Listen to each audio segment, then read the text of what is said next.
마게도냐의 왕 알렉산더의 꿈은 세상 끝까지 정복하는 것이었습니다. 실제로 그는 유럽, 아시아, 아프리카 3대륙을 정복한 유일한 인물입니다. 그의 전쟁에는 패배가 없었습니다. 하지만 이런 알렉산더 왕도 부하들을 이기지 못한 적이 있습니다. 인도까지 와서 행군을 계속하는 것이 행군을 계속 지시했을 때였습니다. 부하들은 그의 계획을 말렸습니다. 세계 끝까지 가는 것이 당신에게는 어울리는 일인지는 모르지만 우리에게는 어울리는 일이 아닙니다. 우리는 모든 것을 얻었지만 아무것도 가진 게 없습니다. 아무도 알렉산더의 마음을 꺾을 수 없을 줄 알았지만 그는 그만 부하들의 말을 들은 뒤 그 마음을 내려놓았습니다. 알렉산더에게는 그 모든 것을 얻었지만 아무것도 가진 게 없다라는 부하들의 말이 너무나도 충격적으로 들려왔습니다. 그래서 그는 세계 정복을 그 순간 멈췄습니다. 모든 것을 가진 것 같지만 사실은 아무것도 손에 쥔 게 없는 인생. 바로 이것이 하나님이 없는 인생의 본질입니다. 사도 바울은 이와 정반대의 말을 했습니다. 아무것도 없는 자 같으나 모든 것을 가진 자다. 할렐루야. 아멘. 본문은 모든 것을 가진 자라는 제목의 말씀입니다. 이 시간 우리는 본문을 통해서 모든 것을 가진 자라는 뜻이 무엇인지를 깨달으며 은혜를 받고자 합니다. 본문 3절 말씀 보십시다. 우리가 이 직분이 비방을 받지 않게 하려고 무엇이든지 아무에게도 거리끼지 않게 하고, 사도 바울은 하나님으로부터 귀한 직분을 받았습니다. 우리도 하나님으로부터 귀한 직분을 받았습니다. 무슨 직분을 받았습니까? 복음의 전도자, 복음 전도자라는 귀한 직분을 받았습니다. 우리는 하나님께서 그리스도인으로 부르시는 그 순간 복음의 전도자라는 직분을 받았습니다. 그러므로 우리는 복음을 전하여 저 멸망길로 가는 사람들을 건져내는 복음의 전도자로서의 사명을 감당하는 삶을 살아야 됩니다. 또한 이 직분이 우리의 게으름이나 나태함으로 인해서 세상 사람들로부터 비방을 받지 않도록 감당을 잘해야 됩니다.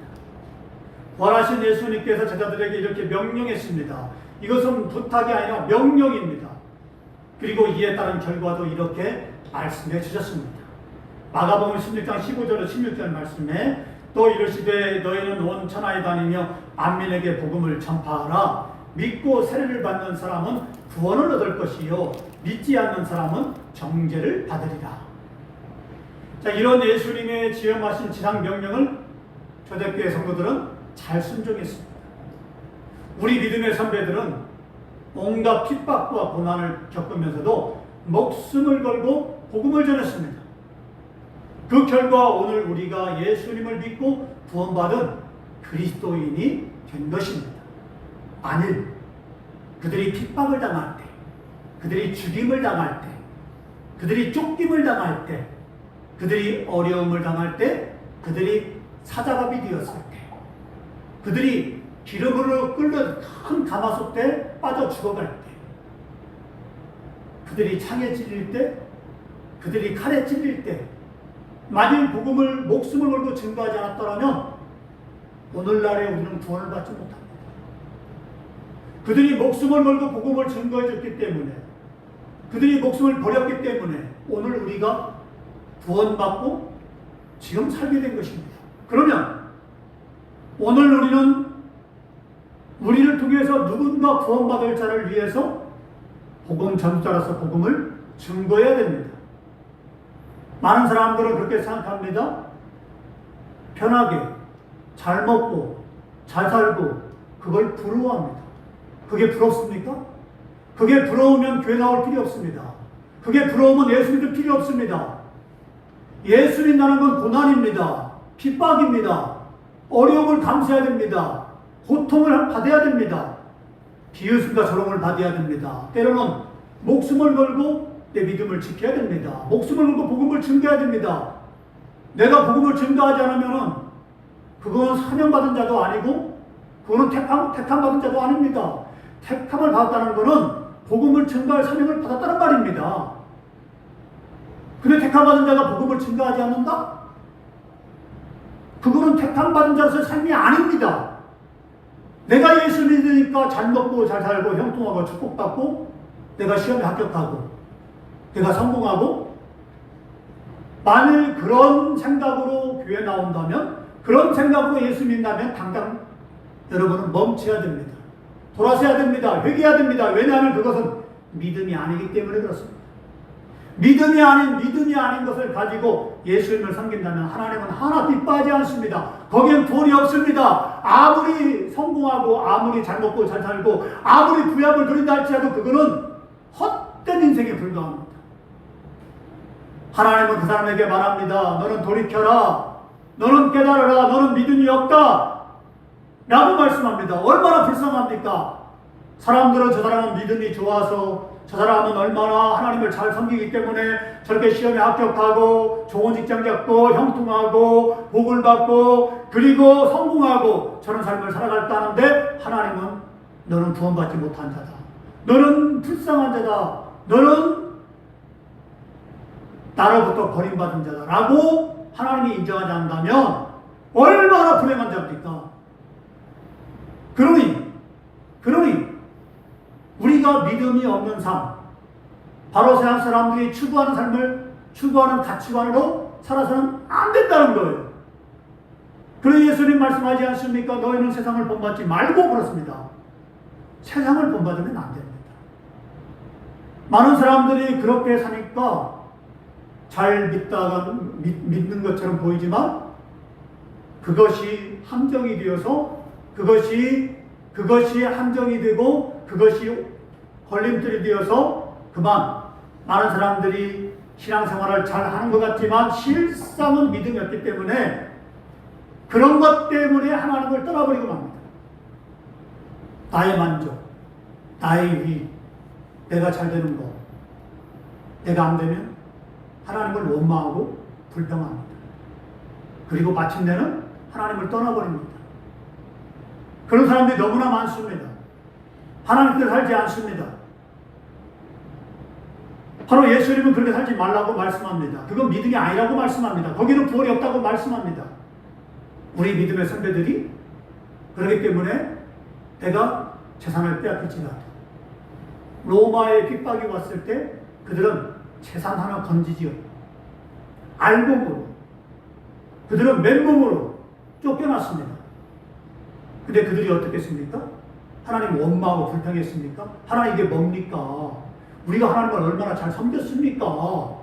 얼마나 헌금을 드렸으며 얼마나 11조를 드렸으며 얼마나 주님을 위해 봉사하고 헌신했습니까? 근데 이게 뭡니까 하나님? 재산 하나 얻지 못하고 쫓겨나고 지금 당장 굶어 죽게 생겼는데 이게 뭡니까? 라고 그들이 원망했습니까? 아니요.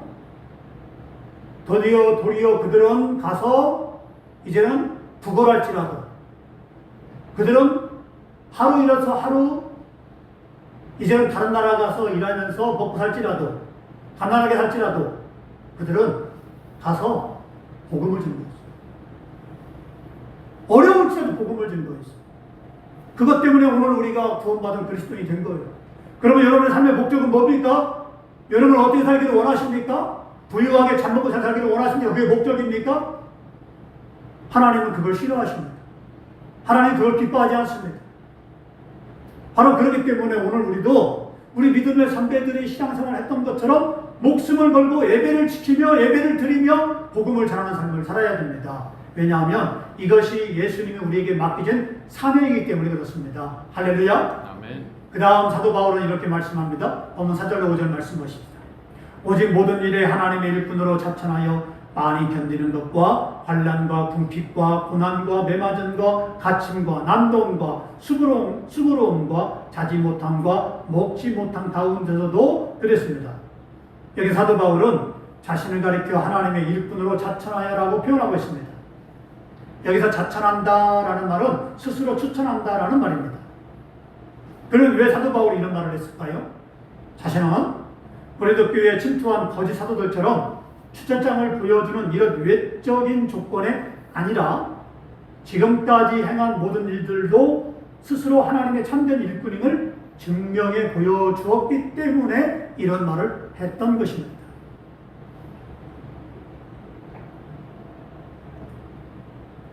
자, 그러면 봐라. 하나님의 참된 일꾼은 이렇다 라고 나는 것을 말씀하는데, 많이 견디는 것과 환난과 궁핍과 고난과 매맞음과 갇힘과 난동과 수고로움과 자지 못함과 먹지 못한 가운데서도 1절 깨끗하게 오래 참음과 진리의 말씀 가운데 하나님의 영광을 위해 살았다라는 것입니다. 사도 바울은 복음을 증거하고 하나님의 뜻대로 살려다가 자지 못하고 핍박을 당하고 그리고 궁핍과 환난과 고난과 매맞음과 감옥에 갇힙니다. 채찍에 많이 맞습니다. 그러면 사도 바울이 이럴 때 원망했습니까? 하나님 이게 뭡니까? 복음을 증거했는데 우리가 잡혀와가지고 채찍에 맞고 감옥에 갇히고 누구 하나 구해줄 사람이 없습니다. 이게 뭡니까 하나님? 이렇게 원망했습니까? 아니면 오히려 감사하고 찬송했습니까? 바울과 실라가 복음을 증거하다가 빌립보에서 잡혀가지고 채찍에 맞고 감옥에 갇혔습니다. 그날 밤 바울과 실라는 지금 채찍에 맞아서 온몸이 다 상처투성이에요. 피가 범벅이에요. 쓰라립니다. 고통스러워요. 염증이 있습니다. 얼마나 따갑겠습니까? 살이 다 패 있습니다. 채찍에 맞아서 살이 다 패였어요. 등짝은 난장판이에요. 근데 아우 쓰라리, 아우 힘들어. 이게 뭐야 했습니까? 아닙니다. 바울과 실라는 그날 밤 그렇게 감옥에 갇혀서 그렇게 어려운 가운데 있을지라도 그런 감사함으로 하나님을 찬송하고 기도했다고 했습니다. 바로 그게 믿음입니다. 바로 그런 믿음으로 살아야 됩니다. 하나님은 그걸 말씀하고 있습니다. 그런 믿음으로 살려면 우리 인내해야 됩니다. 인내가 필요합니다. 여기서 많이 견디는 것과 오래 참으면 인내를 말합니다. 마지못해 억지로 참으면 인내하는 것이 아닙니다. 감사하는 마음으로 참아야 인내하는 것입니다. 기쁨으로 참아야 인내하는 것입니다. 왜 인내해야 됩니까? 하나님으로부터 땅끝까지 복음을 전하는 엄청난 사명을 받았기 때문에 그렇습니다. 그렇다면 우리도 사도 바울처럼 이런 삶을 살아야 됩니다. 왜냐하면 우리도 하나님으로부터 부름을 받았기 때문에 그렇습니다. 사도 바울은 먹든지 마시든지 무엇을 하든지 오직 하나님의 영광을 위해 살았습니다. 복음을 전하다 환난을 당하고 매를 맞고 감옥에 갇히고 배고프고 힘들고 어려웠지만 이 모든 것을 사명으로 알고 기쁨으로 견디어냈습니다. 여러분이 직장에 가서 일을 합니다. 학교에 갑니다. 직장이 쉽습니까? 직장 생활하기가 쉽습니까? 어려워요. 때로는 부딪힙니다. 때로는 왕따를 당하기도 합니다. 때로는 맡겨진 일이 힘듭니다. 그래서 어떤 사람은 집에 가서도 그 일을 해야 됩니다. 10시까지, 11시까지 퇴근하고 나서. 자, 그때 잠도 못 자고 때로는 새벽까지도 일하면서 그 일을 해내야만 되는데 지치고 힘듭니다. 그때 내가 이렇게 하려고 이 직업을 선택했냐? 라는 생각이 들 때가 있습니다. 하지만 왜 직장에 갑니까? 왜 힘들게 일합니까? 그 목적이 뭡니까? 내가 먹고 살기 위해서 일합니까? 그렇다면 여러분은 잘못 선택한 겁니다. 나를 위해 직장 가는 것이 아니에요. 주님의 영광을 위해, 주님의 일을 하려고, 하나님의 교회를 세우려고 내가 지금 직장에 가서 때로는 어려움도 당하고 힘들어 직장 생활 하기도 하고 괴로움도 당하기도 하고 때로는 부딪히기도 합니다. 하지만 그럴지라도 힘들지라도 어려울지라도 우리는 기쁨으로 사도 바울처럼 감당할 수 있어야 됩니다. 할렐루야. 아멘. 그게 신앙생활입니다. 사도 바울이 가는 곳마다 환영을 받았습니까? 냉대를 받았죠. 조롱과 비난과 반대를 받았습니다. 하지만 복음을 전합니다. 핍박을 당합니다. 복음을 전합니다. 어려움을 당합니다. 복음을 전합니다. 붙잡혀서 감옥에 갇힙니다. 그래도 복음을 전합니다. 바로 그게 신앙생활이고 그게 사명자의 삶입니다. 그래야 됩니다. 그게 진짜 신앙생활입니다. 그게 진짜 믿음이에요. 그게 진짜 하나님을 기쁘게 하는 것입니다. 거기에 기쁨이 빠지면 안 됩니다. 기쁨으로 인내하고 감사함으로 인내해야 됩니다. 그때 하나님의 역사가 이루어졌습니다. 이것을 하나님은 오늘 우리를 통해서 이루기를 원하십니다.